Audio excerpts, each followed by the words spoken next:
সুপ্রিয় দর্শকবৃন্দ, শুভেচ্ছা, স্বাগতম। তিনি আমাদের চলচ্চিত্রের সূচনা লগ্নের নায়ক। তিনি শুধু সূচনা লগ্নের নায়ক নন, তিনি সূচনা লগ্নের প্রথম তারকা। শবনমের সাথে জুটি বেঁধে তিনি তৈরি করেন আমাদের দেশের প্রথম তারকা জুটি। তিনি অভিনেতা, তিনি নায়ক, তিনি প্রযোজক, তিনি পরিচালক, তিনি রহমান।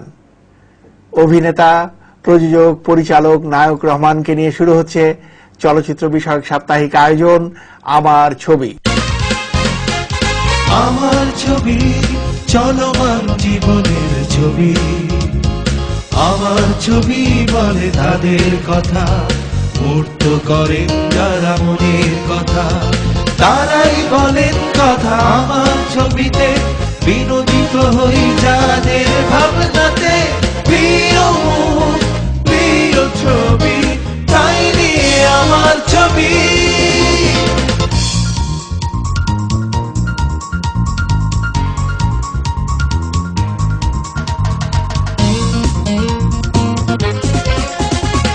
আঁকেন যারা স্বপ্নের ছবি, প্রিয় মুখ, প্রিয় ছবি, আমার ছবি, আমার ছবি, আমাদের চলচ্চিত্রের ছবি।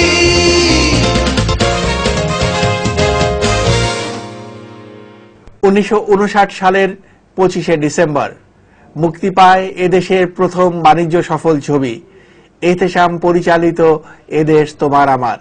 এই ছবিতে ভিলেনের চরিত্রে আবির্ভূত হন আমাদের প্রিয় নায়ক রহমান। এদেশ তোমার আমার নায়ক রহমানের মুক্তিপ্রাপ্ত প্রথম ছবি হলেও চলচ্চিত্রের পর্দায় তার প্রথম আগমন আজান ছবির মাধ্যমে। পরিচালক ফজলুল হক। জানো শাহানা, বিলেতে বহু মেয়েকে না চাইতেও পেয়েছি, অথচ চেয়েও তোমাকে পাই না। আই মিন ইউর ফিলিংস, অর্থাৎ তোমার মন। কি যাতা বলছেন? আমি আমার মনের কথাই বলছি। এতে অফেন্স নিচ্ছ কেন? It's rather a compliment. তাছাড়া বিলেতের মেয়েরা... থাক বিলেতের কথা। আপনার মতো লোকের সঙ্গে যেসব মেয়েদের পরিচয়, তারা শুধু বিলেত কেন, সব দেশেই একরকম। কিন্তু বিলেতে তো... বিলেত বিলেত করছেন কেন? সে দেশ থেকে এটুকু ভদ্রতা শিখে আসেননি যে কারো সবার ঘরে ঢুকতে হলে অনুমতি দিতে হয়? I see. তোমার কাছে দেখছি আমাকে ভদ্রতাও শিখতে হবে। এবার দয়া করে রেহাই দেবেন কি? অলরাইট। আমার ছবিতে অতিথি হিসেবে এসেছিলেন এদেশ তোমার আমার ছবির পরিচালক এহতেশাম। সেদিন সেই সাক্ষাৎকারে তিনি বলেছিলেন রহমান সম্পর্কে। এখন যেটা PG hospital, Shahbag, hotel Shahbag, সেখানে আমি বিলিয়ার্ড খেলতে মাঝে মাঝে যেতাম। সেখানে রহমানকে দেখলাম, হি ওয়াজ ইন কাউন্টার, ম্যানেজার ছিলেন, ম্যানেজার ছিল। আমার খুব ভালো লাগলো ছেলেটাকে। বললো, শোনো, তুমি ছবি করবে? বলে, আমি ওই ছবি দেখে নেবে। আমি কেন? এবার তো উত্তম কুমার বাংলাদেশ। যাই হোক, আমি তুমি আমার বাসায় এসো। আসলো, ওকে নিয়ে এইভাবেই আমি শিল্পী। পরিচালক এহতেশামের মৃত্যুর পর এহতেশাম সম্পর্কে কথা বলেছিলেন নায়ক রহমান স্বয়ং। আমরা সেই অংশটুকু এখন তুলে ধরব। আপন আত্মীয়র মৃত্যুতে যা হয় আমার তাই। সেদিন আমার রাত্রে আমাকে খুব খারাপ লেগেছে, কারণ আমি কিন্তু নিজেকে ওই পরিবারের একজন মনে করতাম। যে এই আরম্ভ হইল রাজার দেউরি থেকে ধরা, এরপর মুস্তাফিজ গেল, এহতেশাম সাহেব গেল, এরপর আমি আছি, আমাকে ধরবে। বস্তুত এহতেশাম সাহেব তো সবাইকে ইন্ট্রোডিউস করে প্রথম দিকে, আর প্রথম দিকে উনিই ছিলেন। প্রথম দিকে যারা এসে তারা সবাই উনারই ক্যাপ্টেন সাহেব, মানে ওনার নাম ক্যাপ্টেনের এহতেশামুর রহমান, আমার গুরু তো বটেই, প্লাস ওনার কাছে আমার অনেক কিছু শিকারও ছিল, অনেক কিছু শিখেও ছিল। সেটা হচ্ছে যে উনি ছিলেন অত্যন্ত আত্মবিশ্বাসী এবং নির্ভীক নাবিক। যেমন ছিল কলম্বাস আবিষ্কার করতে গিয়ে, আমেরিকা আবিষ্কার করতে গিয়ে, ইন্ডিয়া আবিষ্কার করতে গিয়ে, তিনিও একদম ছিল। আমার ব্যক্তিগত মতে এহতেশাম সাহেবের এবং যদি মুস্তাফিজ সাহেবের দুই ভাইয়ের যদি একটু না থাকতো, ইন্ডাস্ট্রিটা এত তাড়াতাড়ি এত দূর উঠত, এত তাড়াতাড়ি উঠত না। সেই সময় যে ইন্ডিয়ান ছবির যে কথা, টিকে থাকা খুব মুশকিল ছিল। আমার নতুন বিয়ে হয়েছে, ওই বিয়ে বউকে নিয়ে গেছি তার এক বান্ধবীর বাসায়। সেই তার বান্ধবী ছিল একজন জাজের মেয়ে, ওইখানে কেন জানি ইহতেশাম সাহেব হঠাৎ কি হাজির। ওই আমার ওয়াইফের বান্ধবী ছিল ক্যাপ্টেন সাহেবের কোন সম্পর্কের নাতি। সে যখন জিজ্ঞাসা করলো ওগো এই কে কে ওই সুন্দর দুজন কে, তো বলছে আমার বান্ধবী দিনাজপুরের। আচ্ছা আচ্ছা, তাহলে তো আমারও নাতিন, নাতিনের বান্ধবী নাতিন। ইনি কে ভাই এত সুন্দর লোকটি? তো বলছে যে আমার বিয়ে হয়েছে নতুন। বাহ ভাই কি করো তুমি? করি তো আমি হোটেলে চাকরি। Are you interested in film? I was, I am, and I will be. আমি তো ছবি করছি, আমি জানি, জানলে হয়তো যেতাম। আমি ইন্টারেস্টেড, তখন আমি একটা ছবি করছিলাম আর কি, ফজলুল হক সাহেবের আজান ছবি। মানে আর শুটিং আরম্ভ হয়নি, প্রায় সবকিছু ঠিক হয়ে গেছে। বলছে যে উনি বললেন ইহতেশাম সাহেব তুমি এসো আমার বাসায়। গেছি বাসায়। আমি মফস্বলের ছেলে, শহরে এত হয়েছে ব্যাপার স্যাপার বুঝিও নি। শুধু যখন ঢুকি ওনাদের বাসায়, তখন উপর থেকে একটা শব্দ শুনতে পাই, মহিলা শব্দ। বাবা ইয়ে তো চারো তার দেখ দেখ কে আছে। আগায় দেখলেন যে উপর ব্যালকনিতে দুজন মহিলা, একজন হচ্ছে ইহতেশাম সাহেবের ওয়াইফ, আরেকজন হচ্ছে মুস্তাফিজ সাহেবের ওয়াইফ। ইহতেশাম মুস্তাফিজ দুজনের ভাই আপন। কেন জানি না, এটা ভাগ্য। সেই ইহতেশাম সাহেবের ওয়াইফ বলতে যে আপনি মিস করছো না, বহুত আচ্ছা। First support I got from Ihtesham সাহেব। তখন ছিল ওই এফডিসির আমাদের একটা মাত্র ফ্লোর হয়েছে, 1 নম্বর ফ্লোরটা। সেখানে শুটিং করতে গেছি, গিয়ে আমি এতগুলো লাইট ধরছে, আর ওই যে ক্যাপ্টেন সাহেব খুব ওর চিৎকার শুনে আমার সব বন্ধ হয়েছে। কিছুক্ষণ পর আমি বললাম কি ফ্লোর থেকে বেরিয়ে, ফ্লোরটা হয়নি, বেরিয়ে এসছি। বেরিয়ে এসে আমি বাইরে টেলিফোন করেছি, টেলিফোন ছিল তখন হোটেল থেকে, ভাই আমার গাড়িটা পাঠাও, আমাকে দিয়ে হবে না, চলে যাবে।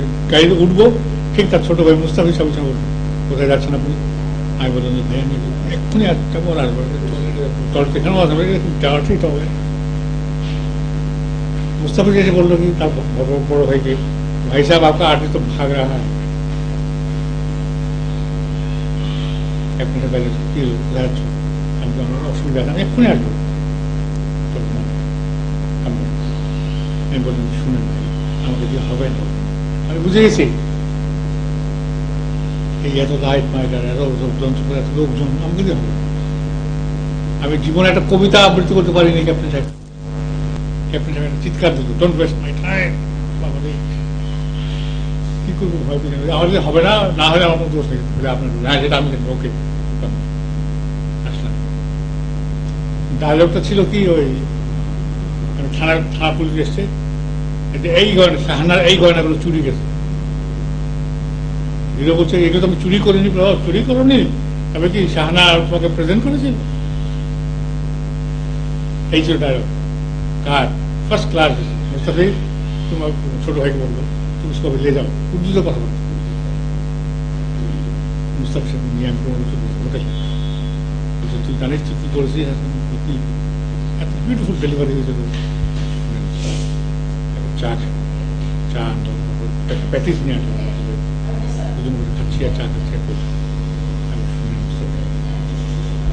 আমি বুঝতে পারছি যে আপনারা আমাকে সন্তুষ্ট করার চেষ্টা করছেন, বুঝতে পারছি। আসলে তো আমি কি করলাম সেটা আমি তো বুঝি না, কিছু বুঝি না। তুমি কিচ্ছু বোঝো না, তা বুঝবে পরে। যাই হোক, গেছি তারপর সকালবেলা, এটা নিয়মিত আমি যেতাম রাজাদের ক্যাপ্টেন সাহেবের বাড়িতে। গিয়েই যে প্রথমে তার ওয়াইফ করলো, শুনলাম কালকে নাকি খুব ভালো অভিনয় করেছেন আপনি।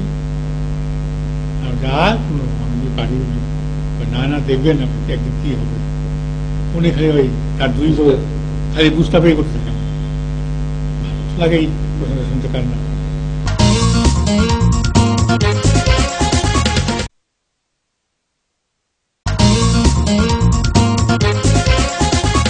দ্বিতীয় ছবিতেই আর ভিলেন নয়, নায়ক হয়ে এলেন রহমান। পরিচালক এতেশাম, ছবির নাম রাজধানীর বুকে, মুক্তি পেল 1960 সালে। ছবিটি অভাবনীয় বাণিজ্যিক সাফল্য লাভ করল। রাজধানীর বুকে ছবিতে রহমানের বিপরীতে অভিনয় করলেন চিত্রা সিনহা। তারপর রাজধানী আবার সেটাই যে এই রাজধানী বই কি হয়, ওরকম ছবি আজকে হয়ই না, কেউ করেই না। বাংলা ছবি একটা হয়েছিল 13 নম্বর ফেকু বস্তা কাটলেন, সেটাও সেটা। তারপর তো সব বদলে গেল, সবাই তখন রোমান্টিক ছবি করতে গেল। কেউ ভাগ্য কারো জুটলো, কারো জুটলো। 1961 সালে মুক্তি পেল সেই চিরসবুজ ছবি হারুনুদ্দিন। পরিচালক মুস্তাফিজ, রহমান শবনম জুটির প্রথম ছবি। হারুনুদ্দিন সেই সময়ে 25তম রজত জয়ন্তী সপ্তাহ পালন করল। আমাদের চলচ্চিত্রের ইতিহাসে এটি একটি রেকর্ড।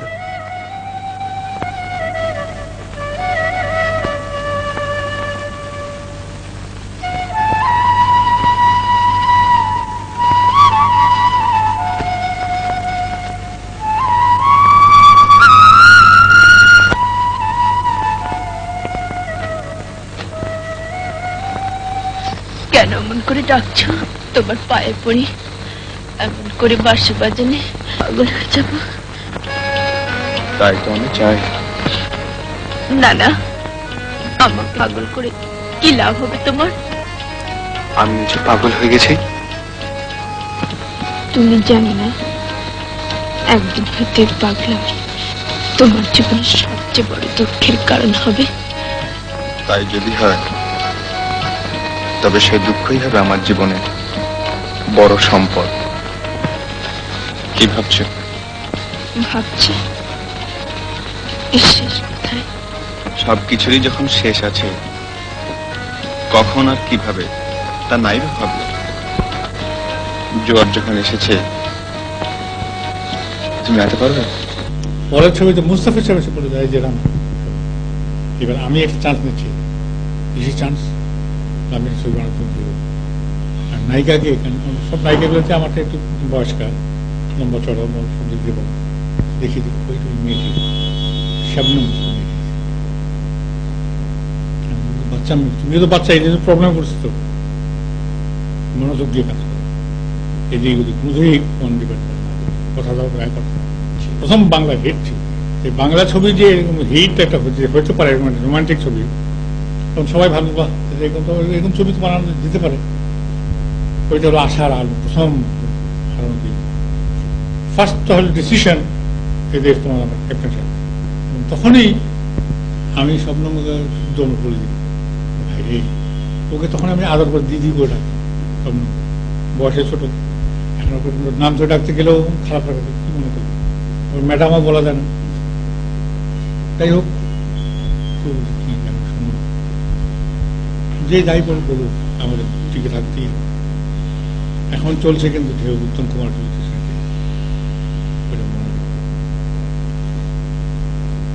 1962 সালে দুটি ছবিতে অভিনয় করলেন নায়ক রহমান।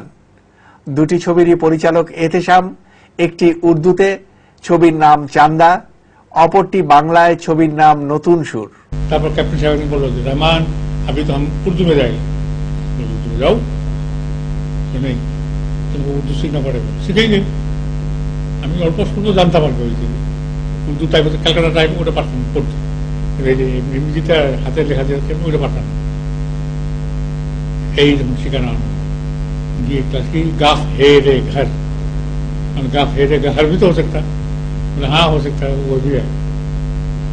শিখা তোকে মহসিন সাহেব সাউন্ড রেকর্ড হয়েছে উর্দু ছবিতে যাওয়ার কারণ ছিল ঢাকা মার্কেটে বড় উর্দু, ইস্ট পাকিস্তান ওয়েস্ট পাকিস্তানের বিরাট দুটো মার্কেট, সিন্ধ বেলুচিস্তান করাচি আর পাঞ্জাব ফ্রন্টিয়ার। কারণ ছবি যদি একটাই নরম যায় তাহলে কিন্তু আর উঠে দাঁড়াতে পারে, দুইটা ধরলে কোনো রকম কিন্তু কস্ট বাদ দিয়ে কিছু টাকা ঘরে আনা যায়। তখন তো কলকাতার ইন্ডিয়ান ছবি যদি বন্ধ হয় তখন পাকিস্তানের ছবি আছে বাবা একটার পর একটা আসতেই আছে। সেটাকে আটকাবার জন্য পথ হল উর্দু। ভাগ্য প্রথম ছবি করা হলো চন্দা, সুপার হিট। मुस्तफिज साहब तस्वीर भैया भैया आपका हम भी करेंगे, क्या करो तलाश, ही मेड तलाश, तलाश is romantic picture again, super. 1963 সালে রহমান অভিনয় করলেন তালাশ ছবিতে। পরিচালক মুস্তাফিজ। তালাশ স্বাধীনতা পরবর্তীকালে বাংলায় এখানে মুক্তি পায়। আমার বিয়ে করার ইচ্ছে ছিল না, শুধু মার তুমি রাজি করিয়েছ আমাকে। জি না, আমি আপনাকে রাজি হতে বলিনি। রাজি করিয়েছে সীমা? জি না, আপনি ভুল করছেন। ঠিক আছে, আমাকে না হলেও মনটাকে তো রাজি করিয়েছ।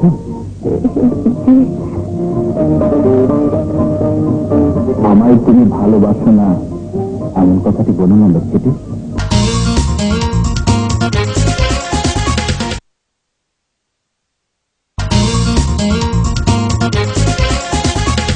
সাফল্যের স্বর্ণ শেখরে রহমান। 1963 সাল মাসুদ চৌধুরীর পরিচালিত ছবি প্রীত না জানে রীত ছবিতে শুটিং করতে গিয়ে তিনি মারাত্মকভাবে আহত হন এক সড়ক দুর্ঘটনায়। পরবর্তী পর্যায়ে তার একটি পা কেটে ফেলতে হয়। এরপরেও তিনি অভিনয় করেন, প্রতিষ্ঠা পান এবং তার জনপ্রিয়তাকে তিনি ধরে রাখেন। কি হলো না হলো, আরে ঠ্যাংটা কাটো, আরে কি এই রহমানের ধিঙ্গ লাগে গেল, পাটা কেটে গেল। তুমি ভালো মানুষটা বললো কেন হলে সেটা ওই জানো। সেদিন কোনো অর্থোপেডিক সার্জনে ছিল না, সে গাইনোকোলজির একজন প্রফেসর ছিল, উনি কোনো চুর হয়ে যেত, কেটে কেটে বাচ্চা দিয়ে শেভ না করে অমনি প্লাস্টার করে দিয়েছে। তবে ওখান থেকে বাচ্চা আমার কোনোরকম চান্সই ছিল না। বিধাতা তার ইচ্ছে কেন, আল্লাহ যাহা কিছু করেন মানুষের মঙ্গলের জন্যই করেন। এই যে আমার এটা করছে, এতে আমার মঙ্গল আছে। ঘটনার দুর্ঘটনা যা কিছু আমার জীবনে ঘটেছে সব আমার নিজের। এখন বুঝতে পারছি কোথায় যেন ব্রেনটা আমার ডিফেক্ট ছিল। এই যে কথাবার্তাগুলো আমি ঠিক মতো বলতে পারি না, বুঝি। আমি কি তোমার যে কম শিক্ষিত তা তো নই, কিন্তু তোমার গুছিয়ে বলতে পারি। 45 বছর একটা পানি কিন্তু ক্যাঙ্গারুর মতো সবই তো দিল আল্লাহ। আবার ঘুরিয়ে দিল, নায়কের জায়গায় আবার প্রডিউসার ডাইরেক্টরও করে দিল, সব দিল, অর্থ দিল, বৈষম্য সব দিল, যশ প্রতিপত্তি সবই দিল। আমি সেই ব্যক্তি যার জিপে উনি পা হারিয়েছিলেন, আমি সেই জিপ ড্রাইভ করছিলাম। এটা আমি এখনো ভুলতে পারি না। I feel so guilty about it, but it was an accident. তার সঙ্গে আমার অনেক ছবি করেছি আমি, and he respected me like elder brother. সুপ্রিয় দর্শকবৃন্দ, আমাদের জন্য নির্ধারিত সময় প্রায় শেষ। কথা হবে আগামী সপ্তাহে ঠিক একই সময়ে নায়ক রহমানকে ঘিরে। স্বপ্নের দুনিয়া বানাবো, জিন্দগি যে আরজু, তোমাকে যে আপন বানাবো, তোমাকে যে আপন বানাবো। আমি তোমার আমার সন্ধ্যা চকুরি যেমন শাশুড়ি, ও আল্লাহ আল্লাহ কি রাখি। আবার বলো। তবে শোনো, আমি তোমার আমার সন্ধ্যা চকুরি যেমন শাশুড়ি, ও আল্লাহ আল্লাহ কি রাখি। হায় হায়, তুমি আছো আমি আছি, আজ এই রঙিন ক্ষণ কত সুন্দর এই রাত দি, মাশা আল্লাহ কি বরাত দি।